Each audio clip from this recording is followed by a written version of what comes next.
ಮೊನ್ನೆ ಅದೇ ಮೊನ್ನೆ ನಾನು ಸ್ಕೂಲಿಂಗ್ ತೊಗೊಂಡಾಗ ಆರ್ ಸಿ ಜೆಡ್ ಸಿಗೆ ಸಪ್ರೇಟಾಗಿ ಇಂಟ್ರಾಕ್ಷನ್ ಮೀಟಿಂಗ್ ತೊಗೊಂಡು ಅವ್ರಿಗೆಲ್ಲನೂ ಮೈಂಡ್ ಸೆಟ್ ಆಗೋಯ್ತು. ರೀಜನ್ ಮೀಟ್ ಮಾಡೋದು ಹೆಂಗೆ, ಝೋನ್ ಅಡ್ವೈಸರಿ ಮಾಡೋದು ಹೆಂಗೆ, ಝೋನ್ ಹೇಗೆ ಮಾಡಬೇಕು, ಆಮೇಲೆ D C S D C T P R ಜವಾಬ್ದಾರಿ ಏನು, ಈವನ್ ವಿ ಡಿ ಜಿ ಕೂತ್ಕೊಂಡು ಅವರು ಕೇಳಿದ್ರು ಏನು ಮಾಡ್ಬೇಕು ಸರ್, ನಮ್ಮ ಕೆಲಸ ಏನು ಇದು ಏನು ಅಂತ ಹೇಳಿ.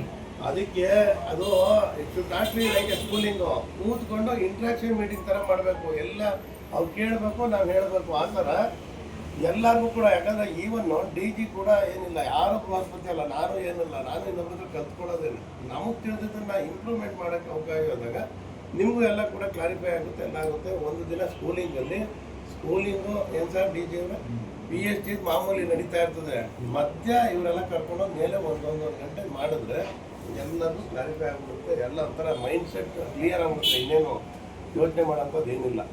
ಸ್ಕೂಲಿಂಗು ಒಂದು ಬೇಕು. ನಾನು ಸ್ಕೂಲಿಂಗ್ ಅಂದರೆ ನೀವು ವಿ ಡಿ ಜಿಯಿಂದ ಹಿಡಿದು ಪಿ ಆರ್ ಒವರೆಗೂ ಕೂಡ ಸಿ ಜಡ್ಸಿವರೆಗೂ ಒಂದು ಸಪ್ರೇಟ್ ಇಂಟ್ರಾಕ್ಷನ್ ಸ್ಕೂಲಿಂಗು ನಾನು ಮಾಡ್ತೀನಿ. ಯಾಕಂತಂದರೆ ಅದು ಎಲ್ಲರಿಗೂ ಈಸಿಯಾಗಿ ಹೋಗುತ್ತೆ.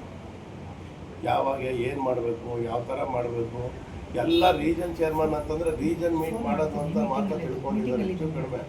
ಆದರೆ ರೀಜನ್ ಮೀಟಿಂಗ್ ತುಂಬ ಕೆಲಸ ಇರ್ತದೆ. ರೀಜನ್ ಚೇರ್ಮನ್ಗಳಿಗೆ, ಝೋನ್ ಚೇರ್ಮನ್ಗಳು ತಿಳ್ಕೊಂಡು ಅವ್ರ ಪವರ್ಸ್ ಏನಂತ ಅವ್ರಿಗೆ ಗೊತ್ತಿರಲ್ಲ, ಅದೆಲ್ಲ ಹೇಳಬೇಕು. ಆಮೇಲೆ ವಿ ಡಿ ಜಿಗಳು ಡಿಸ್ಟ್ರಿಕ್ಟ್ಗೆ ಯಾವ ರೀತಿ ಕೋಆಪ್ರೇಷನ್ ಕೊಡಬೇಕು, ಅವ್ರ ಮನಸ್ಸಲ್ಲಿ ಏನು ಡೌಟ್ ಇರುತ್ತೆ, ಎಲ್ಲರ ಮನಸ್ಸಲ್ಲೂ ಏನಿರುತ್ತೆ ಅಂತ ವಿ ಡಿ ಜಿ ಇತ್ತು. ಅದು ಕಾಮನ್ನು, ಯಾರು ನಿರಾಕರಿಸೋದು ಕೂಡ ಅದೇನು ಮೇಲ್ನೋಟ ಕೆಟ್ಟದ್ದು ಒಳಗಿದ್ದೇ ಇರ್ತದೆ. ಈ ವರ್ಷ ಚೆನ್ನಾಗಾಗ್ತಾಯಿದೆ, ನನ್ನ ವರ್ಷಕ್ಕೆ ಏನಪ್ಪ ಎಲ್ಲ ಸಿಗುತ್ತಾ, ಕ್ಲಬ್ ಸಿಗುತ್ತಾ, ಏನು ಎತ್ತ ಅಂತೆಲ್ಲ ಇರುತ್ತೆ. ಅದನ್ನೆಲ್ಲ ಕ್ಲಾರಿಫೈ ಮಾಡ್ತೀನಿ ನಾನು. ಯಾರು ಯೋಚನೆ ಮಾಡೋಂಥದ್ದು ಏನೂ ಇಲ್ಲ ಆಯಿತಾ. ಆದ್ದರಿಂದಾಗಿ ಎಲ್ಲದಕ್ಕೂ ಒಂದು ಸ್ಕೂಲಿಂಗ್ ಮಾಡೋಣ ಅದನ್ನು ಈ ಡಿಸ್ಟ್ರಿಕ್ಟ್ ಇದಾದ ಮೇಲೆ. ಒಂದು ಎರಡನೇ ವಿಷಯ, ನೀವು ಹೊಸ ಜಿಲ್ಲೆನ ಐಡೆಂಟಿಫೈ ಮಾಡ್ಕೋಬೇಕು ಜಾಸ್ತಿ. ಈ 31 ಮೇ ಒಳಗೆ ಇಂಟರ್ನ್ಯಾಷನಲ್ ನ್ಯೂಸ್ ಕಟ್ಟಿದ್ರೆ ಆಮೇಲೆ ನಿಮಗೆಲ್ಲ ಡೀಟೇಲ್ಸು ಡಿಸ್ಟ್ರಿಕ್ಟ್ ಗವರ್ನರಿಂದ ಹಿಡಿದು ಪಿ ಆರ್ ಒ ಅಂಬಾಸಿಡರ್ವರೆಗೂ ಪೋಸ್ಟ್ ಥರ ಮಾಡಿಬಿಟ್ಟು ಅವ್ರ ಅಡ್ರೆಸ್ಸು, ವೆಡ್ಡಿಂಗ್ ಆ್ಯನಿವರ್ಸರಿ, ಬರ್ತ್ಡೇಟು ಮತ್ತು ಬ್ಲಡ್ ಗ್ರೂಪು ಇದನ್ನೆಲ್ಲ ಹಾಕಿ ಒಂದು ಪೋಸ್ಟು ಥರ ಮಾಡಿ ಇಂಟರ್ನ್ಯಾಷನಲ್ಗೆ ಏಪ್ರಿಲ್ 30ರೊಳಗೆ ಕಳಿಸಿ ಮೇ 31ರೊಳಗೆ ಇಂಟರ್ನ್ಯಾಷನಲ್ ನ್ಯೂಸ್ ಎಲ್ಲ ಕಟ್ಟಿದ್ರೆ ನಿಮಗೆ ಒಂದು ದೊಡ್ಡ ಅವಾರ್ಡು ಸೌತ್ ಮಲ್ಟಿಪಲ್ಸ್ ಒಂದು ಕಾಯ್ತಾ ಇರ್ತೀವಿ. ಅದನ್ನು ನಿಮಗೆ ಭಾಳ ಈಸಿ, ನಿಮಗೆ ಅದಕ್ಕೆ ಹೇಳ್ತಾ ಇರೋದು. ಯಾಕಂದರೆ ಈಗೆಲ್ಲ ಕ್ಲಬ್ ರೆಡಿ ಇದೆ. ಬೇರೆ ಡಿಸ್ಟ್ರಿಕ್ಟ್ಗಳಂದರೆ ಹೋದ ವರ್ಷ ಏನು ಕಟ್ಟಿದೆ ಅಷ್ಟು ಕಟ್ಟಬೇಕು, ಎಷ್ಟು ಕ್ಲಬ್ ಮುಂಚೆ ಹೋಗುತ್ತೋ ಅವೆಲ್ಲ ಬರೋಲ್ಲ, ಎಷ್ಟು ಬೇಗ ಅಷ್ಟು ಕಟ್ಟಬೇಕು. ನಿಮ್ದು ಹಂಗಲ್ಲ, ಈಗ ಹೊಸ್ದಾಗಿ ಕಟ್ತಿರೋದ್ರಿಂದ ಎಷ್ಟು ಕ್ಲಬ್ ಕೊಟ್ಟರು ಅದು ಫುಲ್ ಅಂತ ಲೆಕ್ಕ. ಅದರಿಂದ ನಿಮಗೆ ಅವಾರ್ಡ್ ಕೇಳೋದು ಭಾಳ ಈಸಿ. ಅದರಿಂದ ಅದನ್ನು ಆದಷ್ಟು ಕೂಡ ಆ ಒಂದು ಅವಾರ್ಡ್ಗೆ ಟ್ರೈ ಮಾಡಿ. ಜೊತೆಗೆ ಇಂಟರ್ನ್ಯಾಷನಲ್ ಅವಾರ್ಡು ಅದೊಂದೇ ಅಲ್ಲ, ಈ ಪೇಮೆಂಟ್ಗಳು ಏನಾದರೂ ಇದ್ದರೆ ಅದಕ್ಕೂ ಕೂಡ ಒಂದು ಇದಿದೆ.